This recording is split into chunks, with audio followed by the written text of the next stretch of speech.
왜들 그리 다운돼 있어 뭐가 문제야 say something 분위기가 겁나 싸해 요새 이런 게 유행인가 왜들 그리 재미없어 아 그건 나도 마찬가지 Tell me what I got to do 급한 대로 블루투스 켜 아무 노래나 일단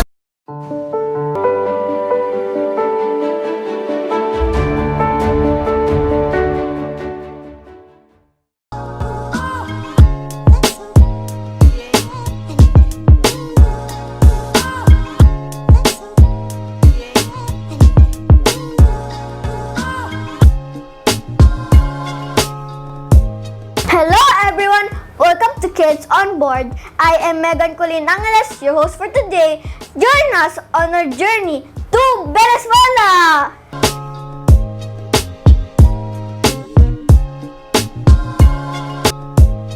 Venezuela is a country of beautiful landscapes and surprisingly sights. From the coast to the mountain tops, magnificent waterfalls tumble up tabletop mountains, and coastal towns and offshore islands offer pleasant escapes and soft sand beaches. Venezuela remains a destination spot, and the rewards of traveling here are amazing. It's full of a trip of a lifetime, places you can't afford to miss. Let's start with one of the more developed beach destinations in Venezuela, Isla de Margarita or Margarita Island. Isla de Margarita is one of the more developed beach destinations in Venezuela, lying approximately 40 kilometers north of the mainland. This is one of Venezuela's major tourist destinations for sun seekers. The island's main attraction are the beautiful soft sand beaches, which are popular with both foreigners and Venezuelans. After taking a walk on Margarita Island, let's visit the Angel Falls. Jean Christian will give us a tour of this amazing waterfall. Venezuela is home to the world's highest waterfall. Needless to say, this is the most popular destination in the country. With nearly a 1-kilometer drop, spectacular is really the only word to describe it. Located in a rather isolated jungle in the Canaiman National Park. The falls are on the Orinoco River. Angel Falls was indeed a breathtaking view. Calling all adventure sports lovers, you'll want to spend time in the progressive town of Merida. How's your trip there at Merida, JM? It was amazing, Colleen. The city has full fantastic mountain vista and unhurried cultured vibe. The energy is youthful and friendly thanks in the large part of the university here. Merida has gorgeous climate which looking top quality activities to choose from toy rafting, canyoning, mountain biking, hiking, and paragliding city specialty. After the adventurous day in Merida, let's now dip into the blue waters of Los Roques. Let's now go swimming, Jean. After you visit to the archipelago of Los Roques National Park, you will always think of it as one of the most beautiful places on earth. Incredible shades of blue in the surrounding waters, white sand beaches, the vibrant green of the mangrove swamp, and the other birdly shapes. I can swim there all day. After that peaceful swim at Los Roques, let's now find out some history at Ciudad Bolivar. TJ? Ciudad Bolivar has a proud history as the center of the struggle for independence. In Venezuela, Simon Bolivar set up his military base here as he began the final campaign in the War for Independence. It's the capital of the country's largest state and the historic center, known as Casco Histórico. Is without doubt the country's best.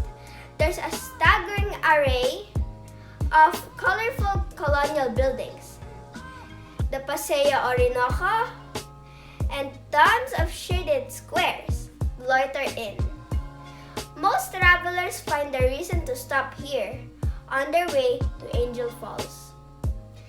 Be sure to check out the Plaza Miranda, the cathedral, and the historic cemetery there. It is always nice to look back at some historical events. Thank you, TJ. Now let's go to the oldest national park. Anania will introduce us to Henry Pittier. Henry Pittier. This is Venezuela's oldest national park. Its claim to fame, its bird life, and with over 500 bird species. It's little wonder, named for Henry Pittier, who came to the country in early 20th century and worked to classify over 30,000 plants. He is also one of the founders of the national park system in Venezuela. Tourism of Venezuela has been developed considerably for decades, particularly because of its geographical position, the variety of landscapes, the richness of plant and wildlife.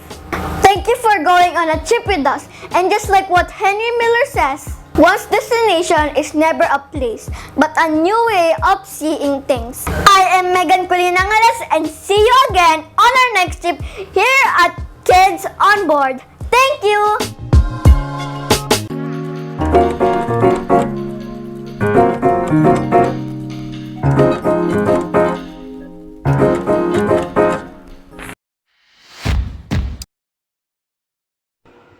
Hi, I'm Shading Jewel, and I'm going to present the popular folk music and dance from Venezuela called joropo. Now, joropo is spelled with a J.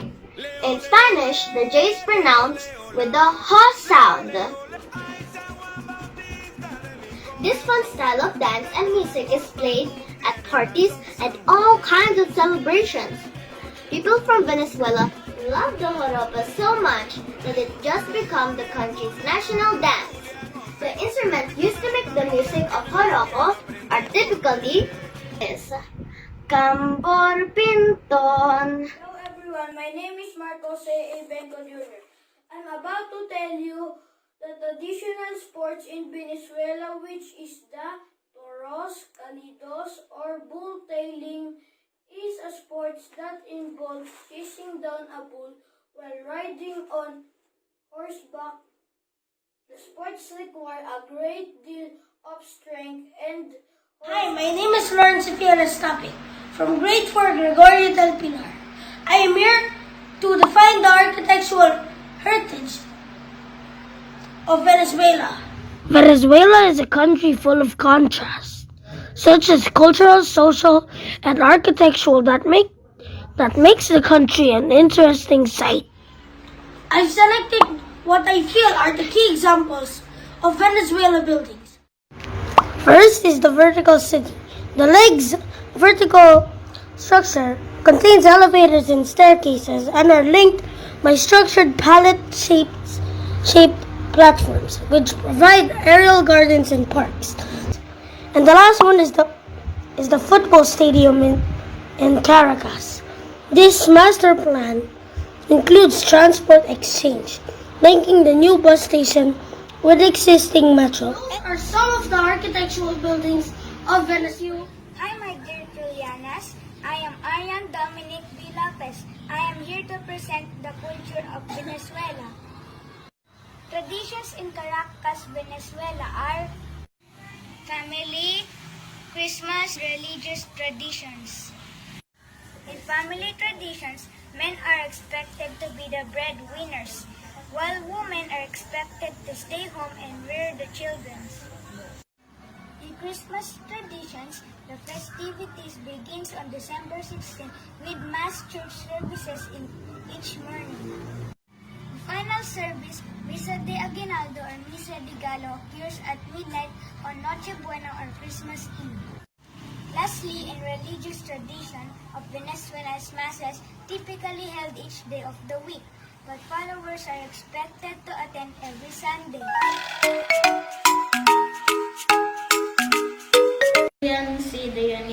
Have you ever known Valenzuela literature? Valenzuela literature can be traced to pre-Hispanic times with the myth and oral literature that forms the cosmogonic view of the world that indigenous people had. This has included chronicles, letters, acts, etc. 1881 by Eduardo Blanco, Teresa de la Parra, Romulo Gallegos, Arturo Uslar Petri, Gallego Doña Barbara, 1929, the most widely known Latin American novel. Hi, I am Janina Disipalao and I want to present to you the art of Venezuela. As you can see, the picture is the art of the Venezuela capturing the Venezuela public view and interact with the station and collection within a museum. One of the most artists in the late 19th century is Martin Tovar. I thank you.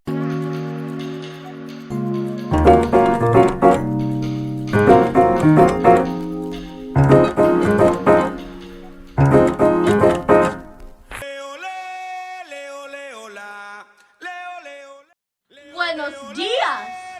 Today, on the Taste of Venezuela, we are going to feature top 5 must-try food from Venezuela. La comida es Venezuela, es deliciosa. Vámonos! We have gathered every information that we can get for our viewers to see and feel like we want to try cooking something new. And Venezuela has so much to offer. Come and join us on this food trip.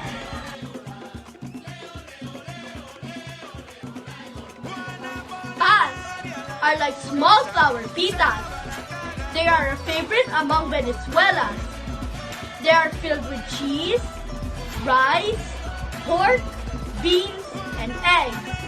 It all depends on how adventurous the cook is. Arepas can be enjoyed as a main dish or a side dish for breakfast, lunch, and dinner.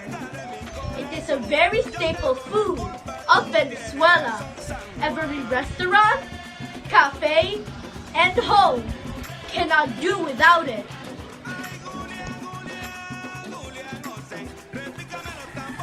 One of Venezuela's delicacies is pabellon criollo. The main ingredients of these are shredded beef, rice, and black beans. Pabellon criollo is healthy because it has meat and black beans that is rich in protein, which helps in our body's growth and maintenance.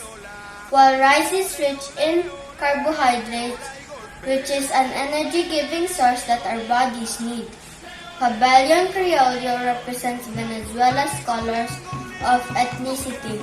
The brown meat is for indigenous people, the white rice is for Europeans that colonized Venezuela, and black beans represents the African slaves that made an impact in shaping the culture of the country.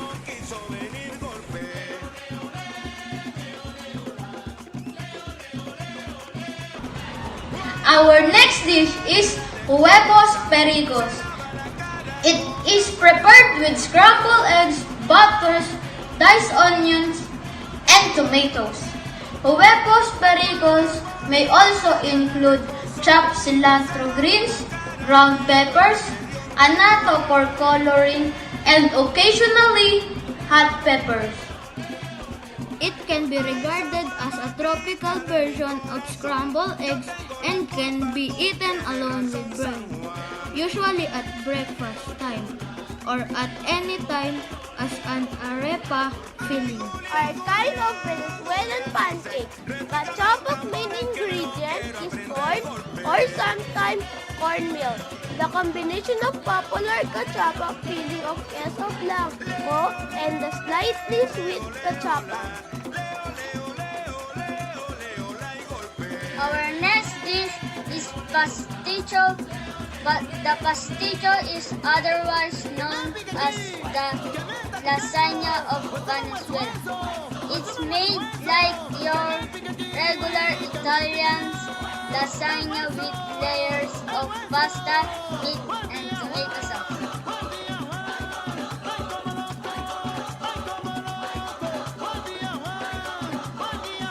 So there you have it. Those are the must-try Venezuela foods. I hope you Cause enjoyed this food. in the stars See tonight. you. So watch me bring On the shit next the night light.